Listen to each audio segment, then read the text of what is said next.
গল্প সিরিজ পর্ব 6। গল্পের নাম ছবির সেই লাইন। সুমাইয়া ফোনে আসা ছবিটা খুলে দেখল।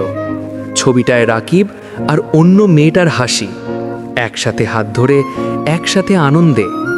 কিন্তু ছবির নিচে লেখা লাইনটাই সুমাইয়াকে পুরোপুরি স্তব্ধ করে দিল। লেখা ছিল, এই হলো শেষ ধাপ, রাকিব তোমার জন্য নয়। সুমাইয়ার বুকের ভেতর যেমন ছুরির মতো কেটে গেছে। হাত কেঁপে উঠল, মাথা ঘুরতে লাগলো, চোখ দিয়ে অজান্তে পানি ঝরে পড়ল। সে বুঝতে পারল, যে মানুষটাকে সে বিশ্বাস করেছিল, যে মানুষের জন্য সে নিজের সব দিত, সে তার জীবনের সবচেয়ে বড় মিথ্যা। সুমাইয়া চুপচাপ বসে রইল, মাথার ভেতরে হাজারো প্রশ্ন। কেন কেন রাকিব এমন করল? কেন সে এতটা কষ্ট দিল? তবুও ভেতরে একটা ছোট্ট আশা জেগে উঠল। রাকিবটি সত্যি ওর জীবনে মিথ্যা বলেছে? কিছু ভুল বোঝাবুঝি কি হয়েছে? সেদিন রাতে সুমাইয়া সিদ্ধান্ত নিল, সে আর কোনোভাবেই রাকিবকে কল করবে না, না আর কোনো বার্তা পাঠাবে না।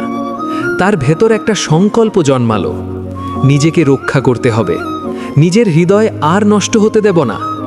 কিন্তু ঠিক সেই মুহূর্তে ফোনে হঠাৎ একটি ভিডিও মেসেজ এলো। সুমাইয়া মনে মনে ভাবল, এবার আর কিছু দেখার নেই। কিন্তু কৌতূহল তার ভয়কে হারিয়ে দিল। ভিডিওটি খোলার সাথে সাথে রাকিবের মুখ স্ক্রিনে দেখা গেল। রাকিব বলল, সুমাইয়া, আমি জানি তুমি রাগে আছো, কিন্তু সত্যিটা আমি তোমাকে সরাসরি বলার চাইছি। সব কিছু ঠিকভাবে না জানলে তুমি ভুল করবে। সুমাইয়া ভিডিওর কথা শুনতে শুনতে ধীরে ধীরে তার চোখ বড় হয়ে উঠল, ভেতরের আগুন আরও জ্বলে উঠল। কিন্তু ভিডিও শেষ হবার সাথে সাথেই তার ফোনে আর একটা নোটিফিকেশন এলো, একটি লিংক, একটি অজানা ওয়েবসাইট লিংক। লিংকটা খুলতেই সুমাইয়া শিউরে উঠল, কারণ সেখানে লেখা ছিল এমন একটি তথ্য যা তার বিশ্বাস, তার ভালোবাসা সব কিছু চূর্ণ করে দিতে পারে। সুমাইয়া বুঝল, এই লিংকটি খুললেই তার পুরো জীবন আর আগের মতো থাকবে না। লিংকটিতে কি লেখা আছে? সুমাইয়া কি এটি খুলবে, নাকি নিজের কৌতূহলকে বাঁচাবে? এই সিদ্ধান্ত তার জীবনকে চিরতরে বদলে দিতে পারে।